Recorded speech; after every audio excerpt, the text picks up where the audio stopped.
காமராஜருடைய ஆட்சி காலத்தில் தான் தமிழகம் கடல்ல போனது.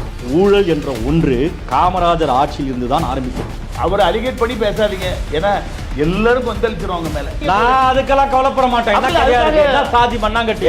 பெருந்தலைவர் காமராஜர் குறித்து இழிவாக பேசிய யூடியூபர் முக்தார் மீது நடவடிக்கை எடுக்காவிட்டால் 50 லட்சம் வணிகர்கள் ஒன்று சேர்ந்து அரசுக்கு எதிராக செயல்பட போவதாக தெரிவித்துள்ளனர். கோவை மாவட்ட தொழில் முனைவோர் பாதுகாப்பு சங்கம் மற்றும் கோவை வாழ் இந்து நாடார் வியாபாரிகள் சங்கம், கோவை மாநகர வணிகர்கள் சங்கம் சார்பில் நாங்கள் கடந்த 3/12/2025 அன்று காவல் ஆணையர் அலுவலகத்தில் பெருந்தலைவர் காமராஜரை சமூக வலைதளமான யூடியூப்பில் முக்தார் அகமது என்று இழிவாக பேசியதாக புகார் அளித்திருந்தோம்.